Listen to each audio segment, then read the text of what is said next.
जैसे ही किसी का ब्लड प्रेशर बढ़ता है, सबसे पहले वो व्यक्ति क्या करता है? सबसे पहले वो भैया नमक नहीं खाना है, नमक कम कर दो, एकदम एकदम नमक कम कर देगा। फिर खाना इंटरेस्टिंग नहीं रहेगा, जीवन इंटरेस्टिंग नहीं रहेगा। फिर सोचते हैं अरे यार थोड़ा थोड़ा तो खाएं, हम जी क्यों रहे हैं, क्यों हमें जीना है भाई नमक तो खाना ही है। तो फिर वापस नमक पे आ जाते हैं, दवाई की डोजेस बढ़ा लेते हैं। असलियत क्या है? देखिए, असलियत ये है कि हमें समझना होगा कि ऐसा क्या हो गया एकदम से हमारे शरीर में कि नमक से हमारा बीपी बढ़ने लगा। पहले तो नहीं होता था ऐसा, तो ऐसा क्या हो गया, क्या चेंजेस हो गए, क्या सच में हमें नमक कम खाना चाहिए या नहीं खाना चाहिए? चलिए बात करते हैं आज की इस वीडियो में। नमस्कार, मेरा नाम है डॉक्टर विवेक और आप सभी का मेरे यूट्यूब चैनल में बहुत बहुत स्वागत है। देखिए, नमक से बीपी तब बढ़ना शुरू होता है हमारे शरीर में जब हमारे शरीर में पोटेशियम की कमी होने लगती है। पोटेशियम और जो सॉल्ट है वो दोनों एक दूसरे को चेक में रखते हैं, बैलेंस में रखते हैं। अगर आपके शरीर में पोटेशियम की कमी होगी तो सॉल्ट बढ़ेगा।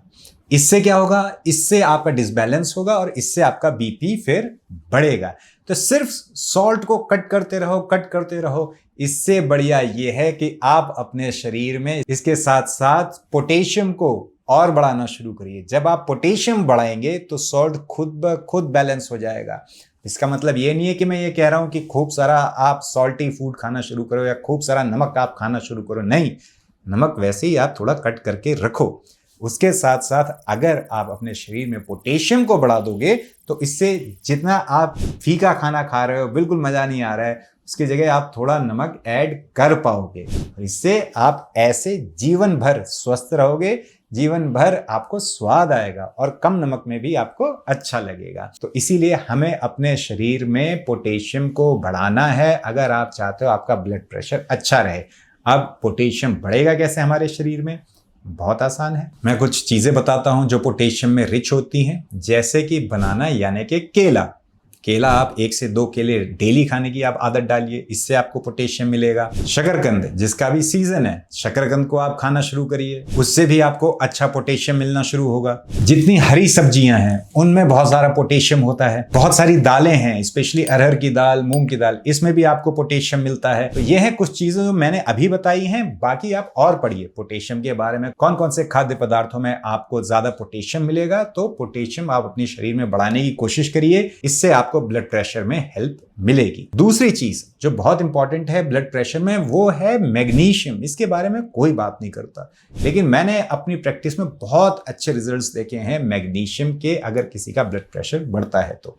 क्योंकि मैग्नीशियम अगर हमारे शरीर में कम होगा तो हमारा शरीर रिलैक्स नहीं कर पाता है, हमारा हार्ट जो है वो रिलैक्स नहीं कर पाता है, हमारी नींद खराब रहती है, और जो हमारी आर्टरीज हैं वो भी स्टिफ होने लगती हैं, यानी जो धमनियां हैं वो कड़ी होने लगती हैं, जिससे ब्लड प्रेशर बढ़ सकता है। और मैग्नीशियम तो नींद अच्छी करता ही है, जिससे आप अच्छी तरह से रिलैक्स हो पाओगे, आपकी बॉडी में फास्ट रिकवरी होगी। तो मैग्नीशियम बहुत इंपॉर्टेंट है।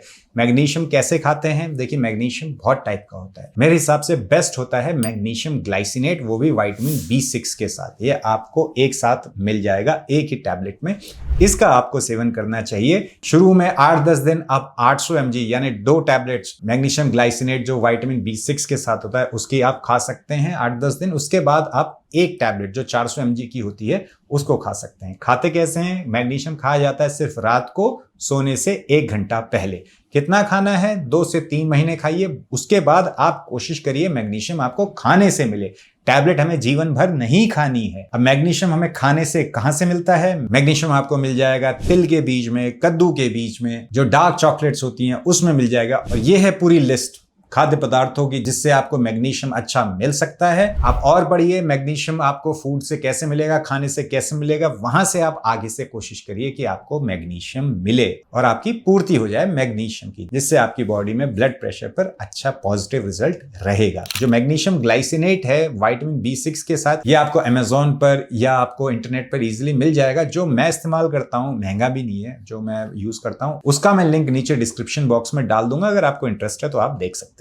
अब तीसरी चीज जो आपको हेल्प कर सकती है, स्पेशली ब्लड प्रेशर के साथ साथ अगर आपको एरिथमिया की प्रॉब्लम है या आपका जो हार्ट मसल्स हैं वो अच्छी तरह से फंक्शन नहीं कर पा रही हैं, तो इसमें आपको हेल्प करता है विटामिन D3। जी हाँ, विटामिन D3 सिर्फ जोड़ों के लिए नहीं है, ब्लड प्रेशर के लिए भी है। शरीर के अंदर अगर सूजन होती है उसको कम करने के लिए भी विटामिन D3 बहुत बहुत इंपॉर्टेंट है। मैं आपको एग्जांपल बताता हूँ।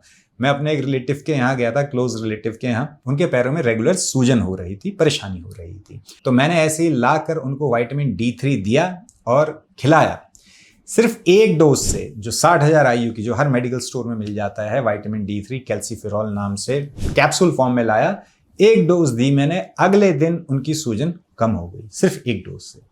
तो आप समझ सकते हैं कि रेगुलर खा के हमारे शरीर पर कितने पॉजिटिव रिजल्ट्स आएंगे। तो ज़रूर अगर ये प्रॉब्लम है तो विटामिन D3 का अपना चेक कराइए और देखिए कि कितना कम है, कितनी आपको डोज लगनी चाहिए। अच्छे डॉक्टर की सलाह लीजिए कि कितना लेना चाहिए, क्योंकि कई बार बहुत सारे लोग इसमें गलतियां कर देते हैं, कम डोज लेते हैं, बहुत कम, और एक समय तक लेते हैं फिर बंद कर देते हैं।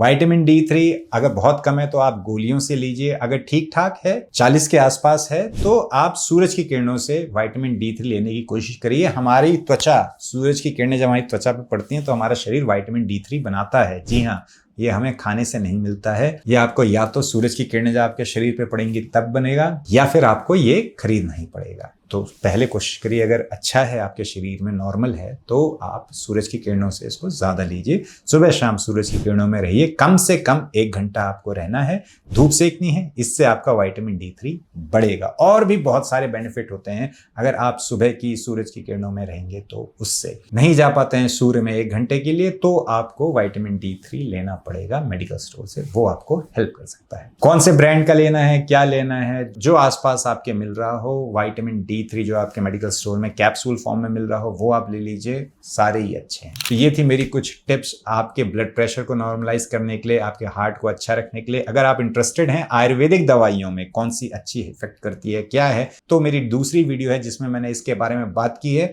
अगर आपका इंटरेस्ट है तो उस वीडियो का लिंक मैं नीचे डिस्क्रिप्शन बॉक्स में डाल दूंगा, आप वहां देख सकते हैं। आशा करता हूं आज की जानकारी आपके लिए लाभदायक रहेगी। आशा करता हूं आपको कुछ नया और इंटरेस्टिंग जानने को मिला होगा। मिलते हैं अगली वीडियो में एक बड़ी मुस्कुराहट के साथ। तब तक के लिए हंसते रहिए, मुस्कुराते रहिए।